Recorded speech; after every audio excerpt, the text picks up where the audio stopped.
नमा पाणिनि। ऋषिराज पोपट भारत के सारे विद्वानों को छोड़ करके व्याकरण का अध्ययन करने के लिए कैम्ब्रिज विश्वविद्यालय गए और वहाँ जाकर के उन्होंने जो शोध प्रबंध लिखा उसमें हमारी आचार्य परंपरा पर प्रहार किया, उस पर कुठाराघात किया। तो हमारा एक कर्तव्य बन जाता है कि हम इसका निराकरण करें, क्योंकि समस्या बहुत बड़ी है और इसका समाधान कौन कर सकता है? जनता जो पूरे देश की है, इसका अधिकार नहीं है इसके विषय में कुछ भी बोलने का, क्योंकि अंग्रेजों ने अपनी कूटनीति से पूरे देश को ऐसा बना दिया है कि सब लोग संस्कृत से कट गए हैं, सबके जीवन से संस्कृत की जड़ें उखड़ गई हैं। तो अब कौन बोल सकता है? बोलने का अधिकार केवल उनको है जो व्याकरण को जानते हैं, जो व्याकरण के अध्येता हैं, जो व्याकरण के विद्यार्थी हैं, जो व्याकरण के आचार्य हैं, वो बोल सकते हैं। और उनमें से एक भी आदमी नहीं मिलेगा, एक भी व्यक्ति नहीं मिलेगा जो ऋषिराज पोपट का समर्थन करेगा। तो इस देश में नई पीढ़ी के जो लोग हैं उनमें एक ऋषिराज पोपट नहीं है, अनेक हैं। तो हमें विचार करना पड़ेगा कि इस समस्या का कारण क्या है। इस समस्या का कारण है एकमात्र अंग्रेजों के द्वारा बनाई हुई शिक्षा। अंग्रेजों ने हमारे देश की शिक्षा को तोड़ा और अंग्रेजी शिक्षा स्थापित की और ऑक्सफोर्ड विश्वविद्यालय में संस्कृत का विभाग खोला। बोजन नाम के एक व्यक्ति ने, जो ईस्ट इंडिया कंपनी से रिटायर हुआ था, और उसने 25,000 पाउंड की राशि ऑक्सफोर्ड विश्वविद्यालय को दी थी कि वहाँ संस्कृत का विभाग खोला जाए, जिसका उद्देश्य भारतवासियों को ईसाई बनाना हो। तो भारतवासियों को ईसाई बनाने के लिए ऑक्सफोर्ड विश्वविद्यालय में संस्कृत का विभाग खोला गया बोजन के द्वारा, और वहाँ विलियम नाम के प्रोफेसर को नियुक्त किया। तो तब से लेकर आज तक जितने प्रोफेसर तैयार हो रहे हैं इंग्लैंड में, उस परंपरा का पालन कर रहे हैं। तो उन्होंने वहाँ जो संस्कृत विभाग खोला उसका भी उद्देश्य था भारत को ईसाई बनाना, और भारत की शिक्षा का जो नाश किया उसका भी उद्देश्य था भारत को ईसाई बनाना। ये शिक्षा उन्होंने षड्यंत्र पूर्वक बनाई थी। मैकाले के पत्र मिलते हैं जिसमें उसने कहा है कि हम ऐसी शिक्षा इस देश को दे रहे हैं जिसके द्वारा शिक्षित व्यक्ति ईसाई भले नहीं बनेगा किंतु वो हिंदू नहीं रह जाएगा। तो ये उन्होंने बनाया, इस शिक्षा से व्यक्ति तैयार किए, और जब इस देश से गए तो जाते समय इसी मैकाले शिक्षा से शिक्षित व्यक्तियों के हाथ में इस देश की सत्ता सौंप के गए। और स्वतंत्र होने के बाद भी वही शिक्षा पद्धति इस देश में आज तक चली आ रही है, जैसा दुनिया में कहीं नहीं हुआ। पूरे विश्व का इतिहास देख लीजिए कि जब भी कोई देश स्वतंत्र हुआ है तो उसने अपनी शिक्षा नीति, अपनी भाषा नीति पहले तय की है। इजराइल स्वतंत्र हुआ तो वहाँ हिब्रू को जानने वाले 3 आदमी थे। उन 3 आदमियों ने अपनी राष्ट्रभक्ति से हिब्रू को राष्ट्रभाषा पद पर प्रतिष्ठित कर दिया। और हम स्वतंत्र हुए तो हमारे सारे शास्त्रों के जानने वाले लाखों लाख विद्वान इस धरती पर भरे पड़े थे। उन सबकी अवज्ञा करके हमारी छाती पर अंग्रेजी को उन्होंने मार दिया, और अंग्रेजी आज तक चली आ रही है। उस अंग्रेजी को पढ़ने वाले लोग, अंग्रेजी पद्धति से पढ़ने वाले लोग अपने आप को पढ़ा लिखा कहते हैं, हम उनको पढ़ा लिखा नहीं मानते। उस पद्धति से पढ़े लोगों को बड़ी बड़ी नौकरी मिलती है, तो बड़ी बड़ी नौकरी मिलना जीवन की कोई उपलब्धि नहीं है। नोबेल पुरस्कार मिलना भी बड़ी उपलब्धि नहीं है। नोबेल पुरस्कार लेने वाले भी छोटे हैं और नोबेल पुरस्कार को देने वाले निर्णायक बैठे वो भी छोटे हैं। पाणिनि पतंजलि से कोई बड़ा नहीं है। हमारे आचार्य की जो परंपरा है उसका उल्लंघन कोई नहीं कर सकता। और यदि आप जानना चाहते हो तो घुस के देखिए, तो ये बड़े बड़े पुरस्कार जो दिखाई पड़ते हैं, बड़ी बड़ी डिग्रियां, अब क्या आज समाज में बचा क्या है? डिग्रियां, नौकरी, डिग्री नौकरी। डिग्री नौकरी आदमी के बड़प्पन की पहचान नहीं है। शिक्षा का लक्षण है मनुर्भव जनया दैव्यम जन्म। वेद ने कहा कि आदमी बनो। आदमी को आदमी बनाने का नाम शिक्षा है, नोट कमाने का नाम शिक्षा नहीं है। सा विद्या या विमुक्त है, विद्या वो है जो मनुष्य को विमुक्त करे। आत्मनो मोक्षार्थम जगत हिताय च, जो अपने आप को मुक्त करे और पूरे जगत का कल्याण कर सके। आज की शिक्षा में हर आदमी स्वार्थी है। आज जो शिक्षा पैदा हुई है इससे सारे भारत में के कोने कोने में हर आदमी स्वार्थी है। प्रत्येक व्यक्ति के लिए अपने स्वार्थ से बड़ा कुछ भी नहीं। तो स्वार्थ का त्याग करके परार्थी की ओर जो उन्मुख न बनाए उसका नाम शिक्षा नहीं है। तो डिग्रियों से और IAS की उपाधियों से और बड़े बड़े पदों से और बड़े बड़े नोबेल पुरस्कार जैसे पुरस्कारों से आदमी बड़ा नहीं होता। नोबेल पुरस्कार लेने वाले और देने वाले भी छोटे हैं। हमारे राष्ट्र की जो शिक्षा है, हमारे राष्ट्र की जो परंपरा है, हमारे जो शास्त्र हैं, उनसे बड़ा कोई भी नहीं है। व्याकरण शास्त्र सबसे बड़ा शास्त्र है। क्यों शास्त्र सबसे बड़ा है? क्योंकि व्याकरणम मुखम, व्याकरण मुख है। संस्कृत के वाङ्मय में प्रवेश करना है, आपको वेद पढ़ना है, आपको लोक पढ़ना है, आपको पुराण पढ़ना है, आपको कुछ भी पढ़ना है, तो जब तक भाषा आपको नहीं आएगी तो आप कैसे पढ़ेंगे? तो पाणिनि का व्याकरण ऐसा व्याकरण है जो लोक से वेद तक सारे शब्दों का प्रत्यक्ष करा देता है। इसलिए पाणिनि का व्याकरण वेदांग है, बाकी व्याकरण वेदांग नहीं है। आम जनता समझती है कि संस्कृत पढ़ा है तो सब जानता होगा। संस्कृत कोई सब्जेक्ट ही नहीं है। आप जानिए, संस्कृत कोई सब्जेक्ट ही नहीं है। संस्कृत एक भाषा है। उस भाषा के भीतर जो सब्जेक्ट्स हैं वो क्या हैं? 4 वेद हैं, 6 वेदांग हैं, पुराण, न्याय, मीमांसा, धर्मशास्त्र, ये 4 विद्याएं हैं। तो ये हो गई 14, और इन 14 विद्याओं के उपभेद हैं, बनते चले आते हैं। 6 दर्शन हैं, एक वेदांत दर्शन के 10 भेद हैं। अलग अलग आचार्यों ने अलग अलग भाष्य लिखे। अनंत प्रस्तार है हमारी विद्याओं का। तो सब्जेक्ट क्या है? सब्जेक्ट व्याकरण है, सब्जेक्ट साहित्य है, सब्जेक्ट न्याय है, सब्जेक्ट मीमांसा है, सब्जेक्ट वेदांत है, सब्जेक्ट जैन दर्शन है, सब्जेक्ट बौद्ध दर्शन है। ये सब सब्जेक्ट हैं। संस्कृत सब्जेक्ट नहीं है। तो संस्कृत नाम का एक विषय बना के हमारे देश में अंग्रेजों ने धर दिया, जिसको BA में पढ़ाया जाता है। कहीं की ईंट कहीं का रोड़ा, और भानुमति ने कुंभा जोड़ा। 2-4 सूक्त वेद से ले आए, एक कठोपनिषद को रख दिया, एक कहीं से कुछ रख दिया, कहीं ब्राह्मण की एक आख्यायिका रख दी।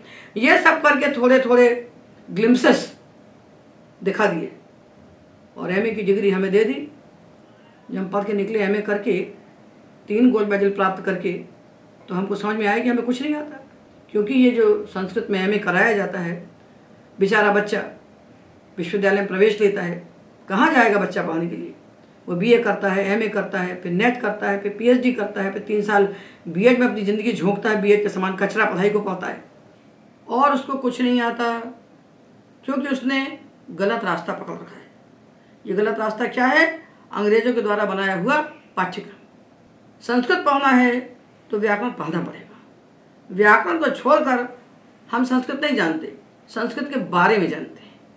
अष्टाध्यायी पूरे संस्कृत वाङ्मय को दिखाने वाली आँख है। ब्लूमफील्ड ने कहा पाणिनि के लिए कि मानव मेधा का सर्वोच्च निदर्शन है। मनुष्य की बुद्धि की ऊंचाई कहाँ तक जा सकती है, वहाँ पाणिनि बैठे हैं, उनके ऊपर कोई नहीं है। और उनका प्रकाश किया पतंजलि ने। तो अलग नहीं है, ये सब अनन्य हैं, एक हैं। ये व्याकरण के त्रिमुनि है, पाणिनि, पतंजलि, कात्यायन मिलाकर एक हैं। 1 2 3 नहीं है, ये तीनों मिलकर एक हैं। और उन्होंने जिस प्रकार का हमको विज्ञान दिया, उससे लोक से वेद तक के सारे शब्द सिद्ध हो जाते हैं। लौकिक वैदिक शब्द अलग अलग हैं। ये मूर्खता किसने प्रकट की? ये मूर्खता मैकडॉनल्ड ने प्रकट की। लोक वेद के शब्द अलग अलग नहीं है। ये लौकिका तयो वैदिका, जो लौकिक शब्द है वो सब वैदिक है। जितने शब्द लोक में है, संस्कृत साहित्य में, संस्कृत वाङ्मय जो हमको मिलता है, संस्कृत में जो कुछ भी है विद्यमान, वो सब लोक है। उसमें जितने शब्द हैं वो सब वैदिक है। किंतु संति केचन शब्दा तादृशा ये वेदे एवं प्रयुज्यन्ते न लोके। कुछ शब्द ऐसे हैं जो केवल वेद में प्रयुक्त होते हैं, लोक में प्रयुक्त नहीं होते। तो वो कौन से शब्द हैं? तो 263 सूत्र पाणिनि के अष्टाध्यायी मिलते हैं, जो लगभग 4000 सूत्रों की पाणिनि की अष्टाध्यायी है। उसमें 263 सूत्र ऐसे हैं। उन सूत्रों से बनने वाले जो शब्द हैं वो केवल वेद में होते हैं, और बचे हुए सूत्रों से बनने वाले जो शब्द हैं वो लोक और वेद दोनों में होते हैं। तो लोक वेद अलग अलग है नहीं। तो हम लोगों को पढ़ाया गया ये लौकिक व्याकरण, ये वैदिक व्याकरण, और वैदिक व्याकरण लिखा मैकडॉनल्ड ने। मैकडॉनल्ड क्या लिखेगा वैदिक व्याकरण?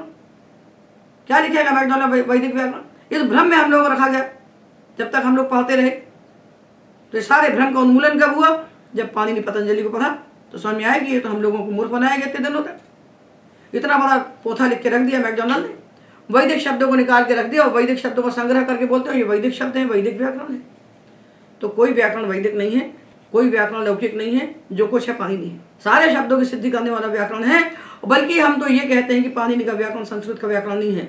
पाणिनि का व्याकरण व्याकरण को बनाने की एक मेथोडोलॉजी है, जिसके द्वारा विश्व की किसी भी भाषा का व्याकरण बनाया जा सकता है। पाणिनि जैसा व्याकरण लिखा वो एक ऐसा मेथड है, एक ऐसी पद्धति है, एक ऐसी प्रक्रिया है जिसके द्वारा दुनिया की किसी भी भाषा के व्याकरण बनाया जा सकता है। संसार की किसी भी भाषा के पास व्याकरण नहीं है, व्याकरण केवल संस्कृत के पास है, किसी के पास व्याकरण नहीं है। हम लोग बच्चे थे, पढ़ते थे, भ्रम में रहे जिंदगी भर, जान नहीं पाए, क्योंकि बाल्यावस्था से हम लोगों ने इस परंपरा से नहीं पढ़ा।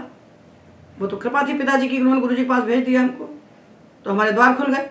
अन्यथा ये कचरे की पढ़ाई पढ़ के हम भी बैठे रहते। तो ये जो कचरा पढ़ाई बनाई है अंग्रेजों ने, जिसको स्वतंत्र होने के बाद भी हमारे देश के शासकों ने परिवर्तित नहीं किया। क्यों नहीं किया? जब स्वतंत्र हुए तो सत्ता किसके हाथ में गई? जो इंग्लैंड में पढ़ते थे उनके हाथ में सत्ता गई, उनकी भक्ति वहां थी। और उन्होंने शिक्षा मंत्री किसको बनाया? मौलाना अबुल कलाम आज़ाद को, जो अरब में पैदा हुआ और काहिरा में जिसने शिक्षा प्राप्त की, जो भारत में जन्मा ही नहीं, उसको इस राष्ट्र का केंद्रीय शिक्षा मंत्री बनाया गया। 1958 तक बैठा रहा, उसने हिंदी का टाइपराइटर नहीं बनने दिया। वो क्या करता? संस्कृत शास्त्रों का उत्थान।